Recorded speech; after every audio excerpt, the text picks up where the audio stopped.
Siang ini di Bundaran Hotel Indonesia dan juga kawasan Monas. Di kawasan Bundaran HI telah bersiap jurnalis Kompas TV Eril Wiranata dan juru kamera Bimo Wicaksono. Eril, bagaimana jalannya aksi hingga saat ini? Bisa Anda gambarkan kepada kami?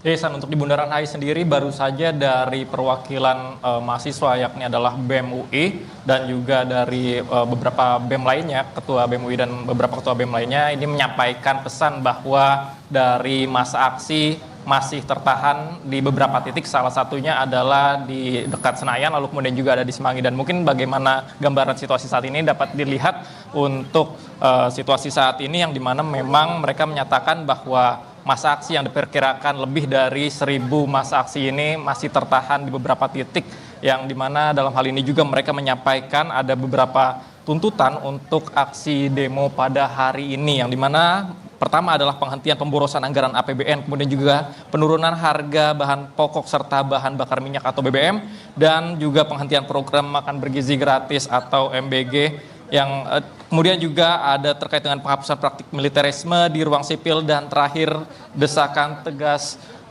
agar Presiden mengakui kesalahan. Dan saat ini juga sudah bersama kami dari Ketua BEM UI. Halo Mas, selamat siang Mas. Ingin tanya Mas, saat ini bagaimana dari masa yang akan menuju ke HI? Ya, masa yang masih menuju ke HI itu masih ditahan ya. Kita tadi dapat beberapa informasi bahwa ada yang ditahan di Vermont, bahkan ada yang ditahan di TVRI begitu. Bahkan sejak Semanggi itu sudah ditahan. Ada berapa banyak Mas masaknya? Berapa jumlahnya? Jumlahnya lebih dari 1.000 gitu. Lalu ini jika masih tertahan, nanti langkahnya seperti apa? Tetap kita sudah berkoordinasi. Kenapa kita akhirnya ada 5 untuk di sini sebagai perwakilan? Adalah untuk menunjukkan bahwa kita tidak akan memindahkan tempat aksi kita. Kita tetap akan aksi di Bundaran HI.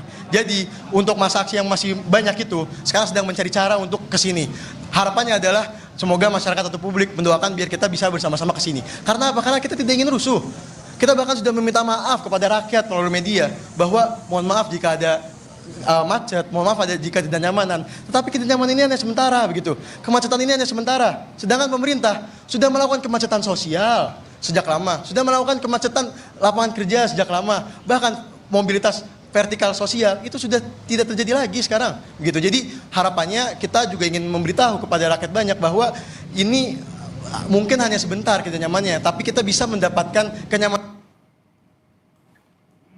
kesejahteraan rakyat sesuai amanat konstitusi. Ini Mas, jika kita ketahui ada beberapa penghadangan dari beberapa titik, apakah ada alasan Mas dari apa? Ya, mungkin untuk yang di Semanggi dulu kali ya. Ya, untuk polisi yang waktu itu yang memberikan perlawanan di sana, mereka tuh tidak memberikan alasan atas apa yang menjadi dasar atas mereka memblokade jalan tersebut. Bahkan di situ kami pun sudah mencoba untuk memberitahu bahwasanya ada beberapa dari masa kami yang mayoritas adalah Islam. Kami ingin untuk sholat Jumat di sana, tapi mereka tidak peduli, justru menertawakan kita, Mas. Jadi tidak ada alasan? Tidak ada alasan konkret. Lalu ingin tanya nih, mengapa memilih untuk di HI dalam melakukan aksi massa? Sebenarnya kenapa memilih kita tempat di HI justru adalah bukti kenapa di sini kita ditahan-tahan. Kenapa? Karena sekarang pada faktanya eksekutif dan legislatif itu tidak ada bedanya.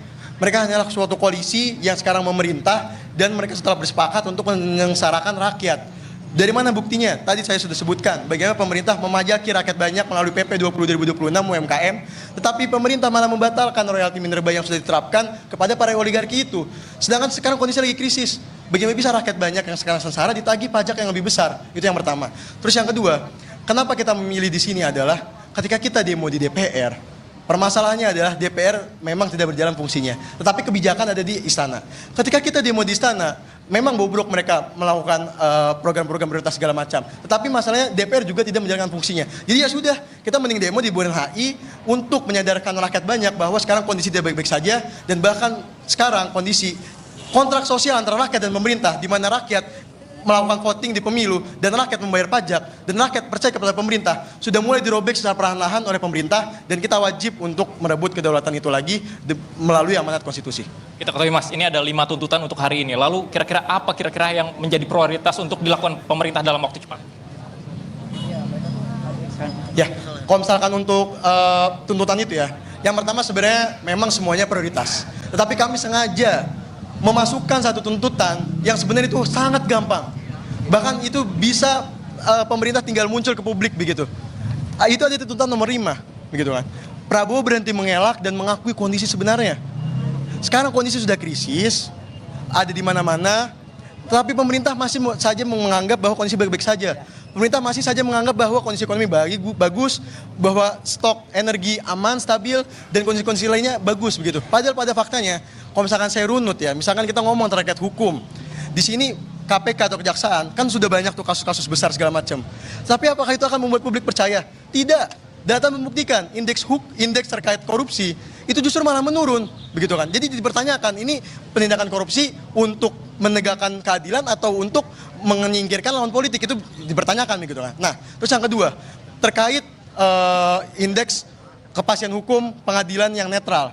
Itu juga menurun. Sekarang kan banyak kasus-kasus kriminalisasi segala macam. Itu juga membuktikan bahwa sekarang Indonesia bahkan ada di peringkat sekitar 130 dari 140 negara terkait pengadilan yang netral.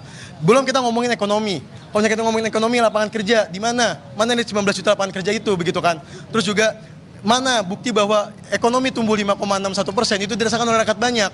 Jika memang dirasakan oleh rakyat banyak, harusnya gaji mayoritas rakyat itu naik juga dong sebanding dengan 5,61%, begitu kan.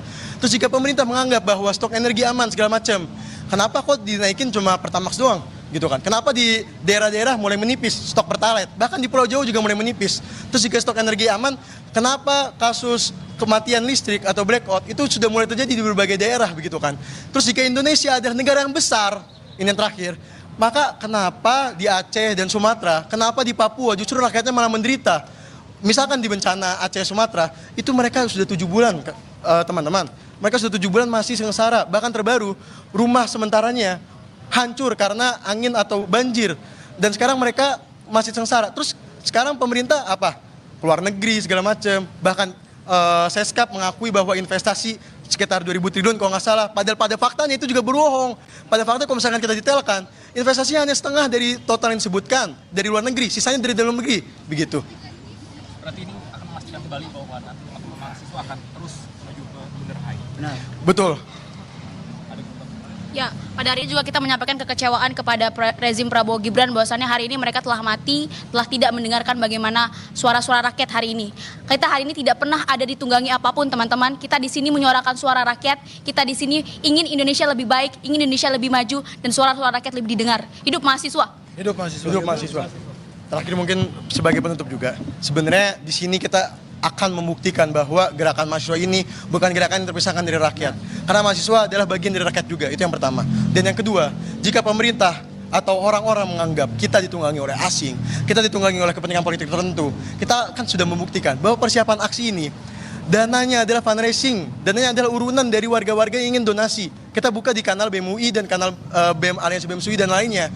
Untuk apa? Untuk kita gunakan, beli transportasi, beli alat medis, alat makan segala macam, begitu kan. Terus yang kedua, kita juga akan membuktikan bahwa kita rakyat adalah orang yang percaya dengan transparansi dan juga kejujuran. Dengan apa? Kita nanti ketika setelah aksi akan mengeluarkan laporan pertanggungjawaban penggunaan alokasi anggaran itu.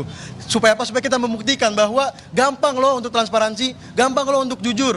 Jadi misalkan tidak bisa dilakukan, maka patut dipertanyakan, apakah itu adalah bangsa yang besar, apakah itu adalah pemimpin yang besar, begitu.